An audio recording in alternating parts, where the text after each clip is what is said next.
What if the real threat didn't come from the violent, the cruel, or the ruthless, but from the one who, for far too long, only wanted to understand? There's a kind of person the world constantly underestimates. People see them as soft, gentle, harmless. They're labeled with kind traits, sensitive, compassionate, giving. And yet, that warmth that makes others feel safe is often just the echo of an emotional battlefield, where they've learned to survive with an intensity few could ever grasp. That person is the empath.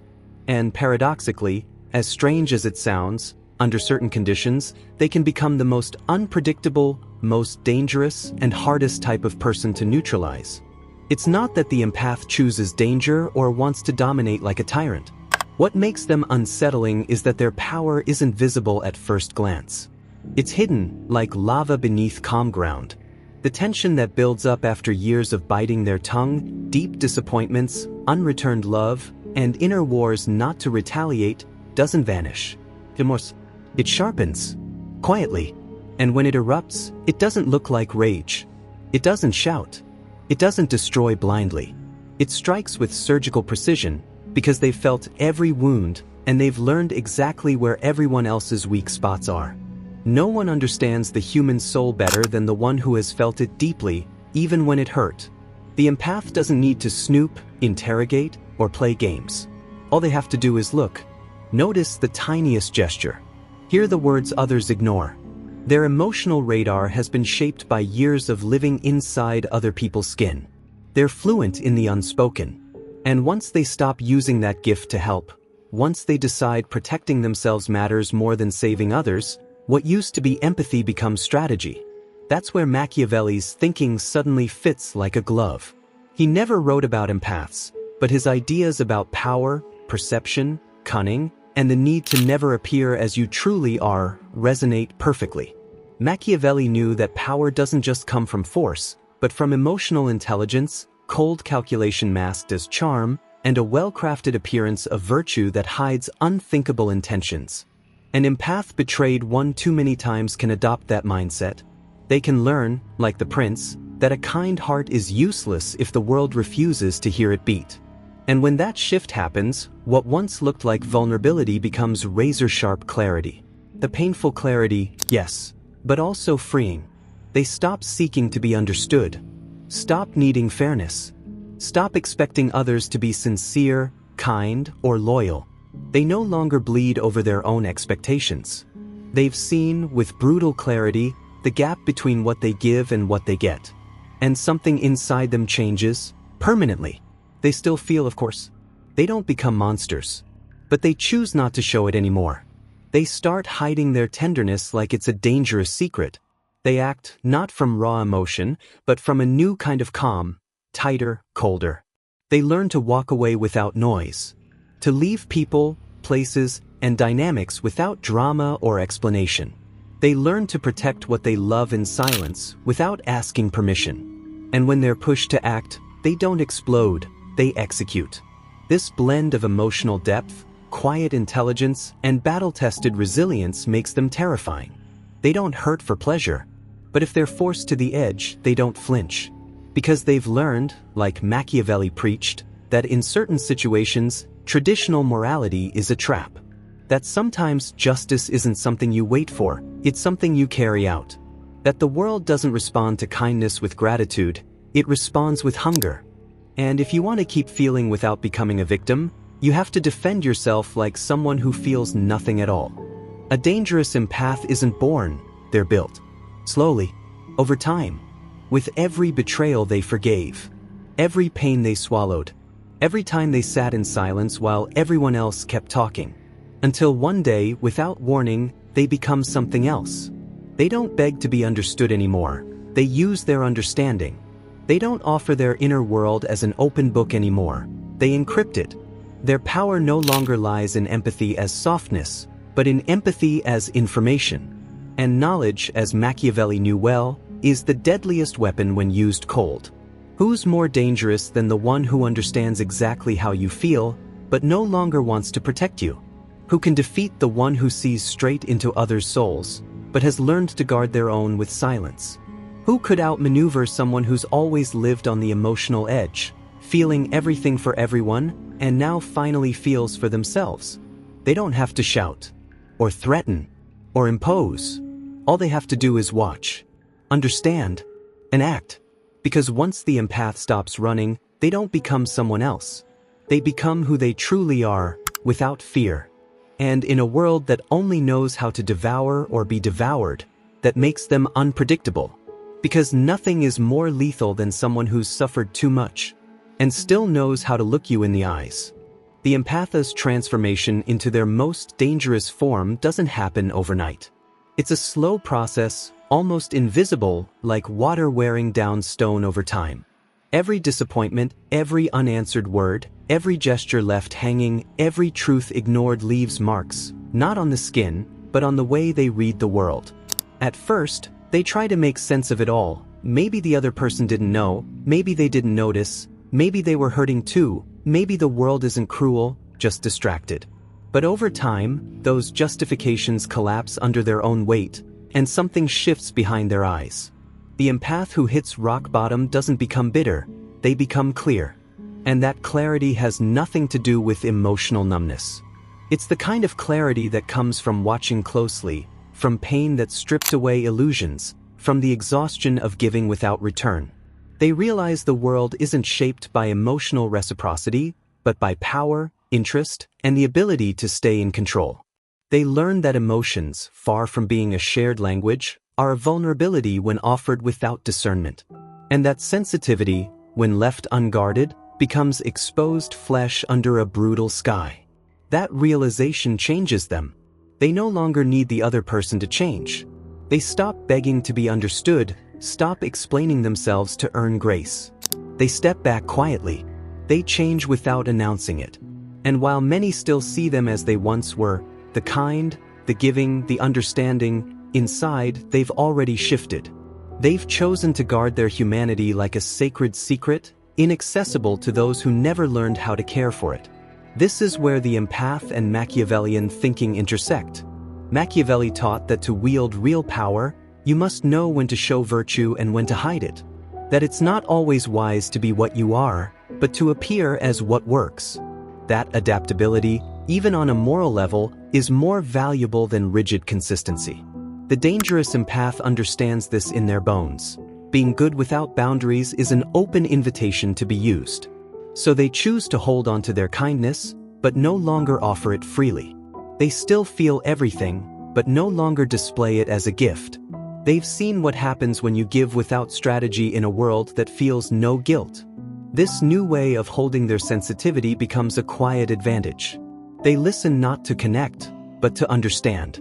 They observe not to care, but to anticipate. Their empathy isn't a gift anymore, it's a radar. They detect motives before they're spoken, read body language before it turns into words, catch emotional signals that others overlook. And when they act, there's no hesitation. Doubt, guilt, and the need to be liked no longer freeze them in place. They act from a deep understanding of others, but also from an even deeper awareness of themselves. They don't become manipulators in the traditional sense. They don't seduce to dominate. They don't lie to climb. They don't deceive for sport. They've just learned how to survive in the same world that once broke them, but now they wear an invisible shield and carry a blade they never need to flash.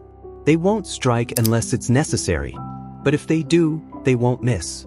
They've studied every soft spot of the human condition, including their own, and that makes them nearly impossible to defeat. They know when to go quiet, when to walk away, when to yield, but also when to stop yielding. They no longer fear losing connections that drain them. They no longer chase understanding from people who only take. They don't explain their distance. They become a kind of mystery, a person who doesn't need to announce who they are because they've stopped needing to be seen. Silence becomes their language, their absence, their most powerful presence. And still, the fire inside them never dies. The tenderness doesn't vanish. The love doesn't fade. But it's no longer available to just anyone. Now it's guarded like treasure, not out of selfishness, but because they've finally understood that not everything that shines needs to be shared. Some battles are won from the shadows. And the soul, if it wants to stay whole, must learn how to be selective.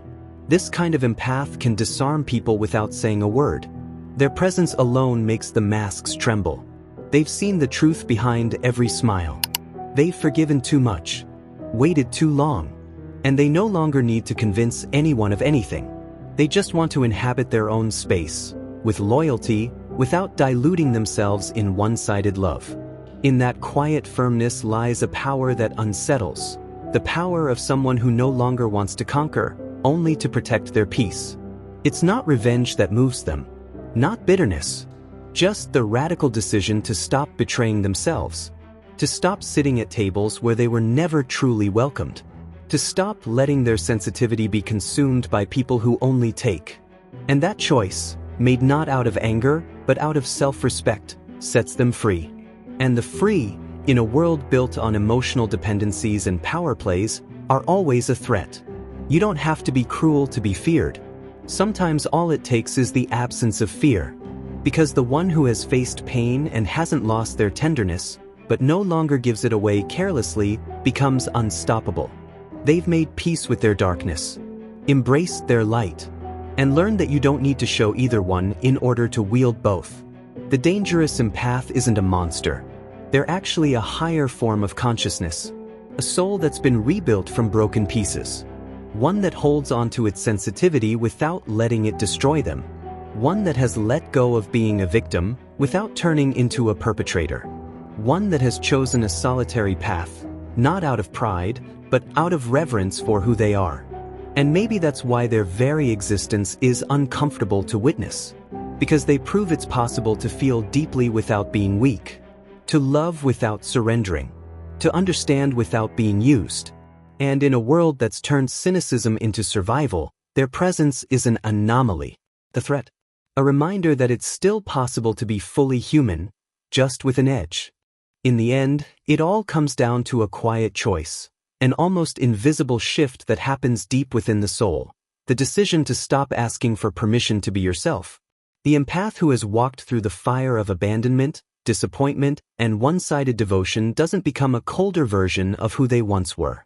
They become something more refined, distilled, untouched at the core, yet armored on the outside. That's where their power begins. In calm resilience, in noise-free clarity, in a heart that still feels but no longer kneels. Because sensitivity doesn't die with pain. Pain, when it doesn't turn into bitterness, sharpens. And for the empath, it sharpens the way the ocean sculpts stone, with tide, with time, with relentless patience. What used to be overflowing emotion becomes grounded presence. They no longer burn themselves out trying to be understood. They stop giving more than they receive. They stop feeding connections that only drain them. Instead, they step into a way of being that's radically clear. Not bitter. Not distant out of spite. Just lucid in what they give and in what they no longer give away. This kind of presence doesn't need big words. No speeches. No explanations. It's like a calm that quietly disarms. A silence that unsettles those who only learn to read emotions through outbursts and begging. The empath doesn't beg anymore. Doesn't explain. Doesn't chase revenge, but won't offer their chest to someone who never learned to touch without wounding. That quiet refusal, that dignified withdrawal, becomes their purest form of power. There's no need to control others when you no longer need them to be anything different than what they are.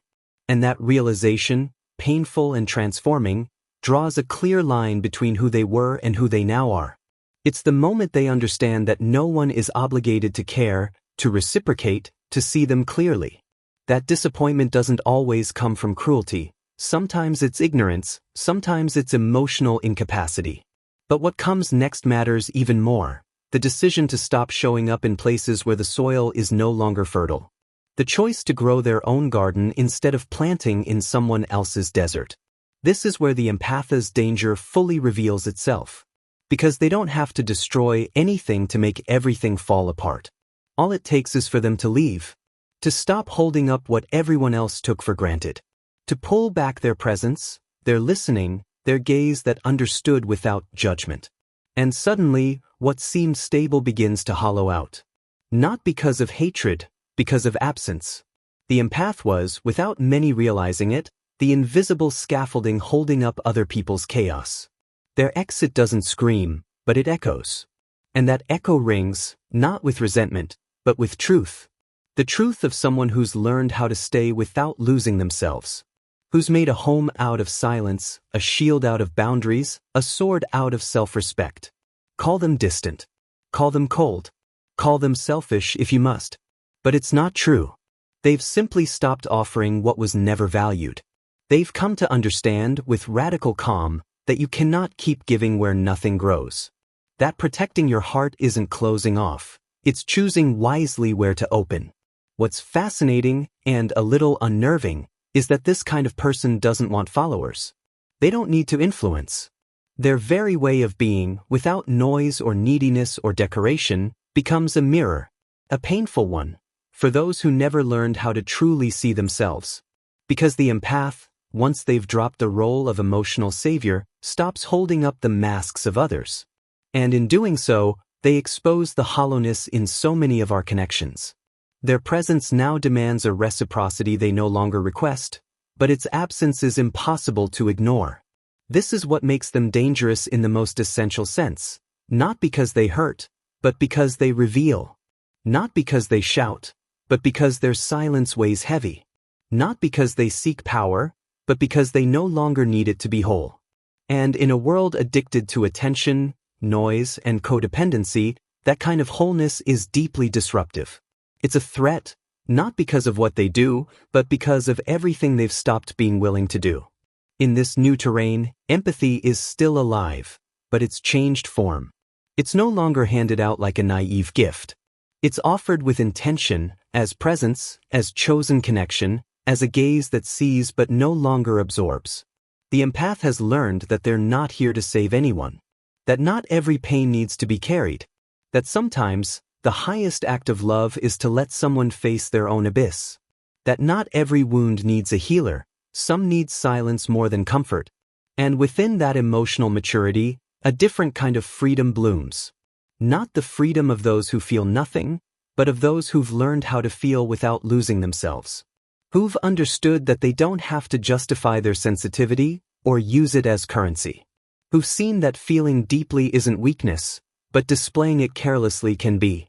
And so, without drama, the empath becomes a different kind of human.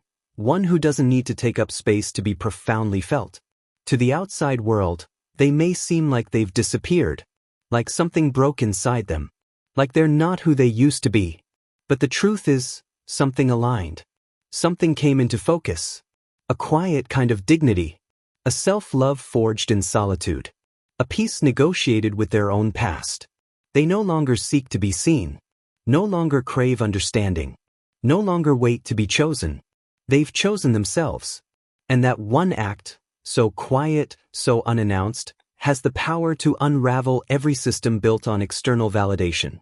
That's when the empath becomes the kind of figure Machiavelli never envisioned, but would have admired. Someone who knows the human soul inside out. Who can read without being read. Influence without imposing. And when the moment calls for it, they can shift everything with one simple, final decision. Not showing up. Not giving in. Not feeling for those who never learned to hold what they were given. And that is their highest power. Not because they've stopped loving, but because they've learned to love from the edge without falling in. They've learned to stay with themselves when no one else does. To guard their sensitivity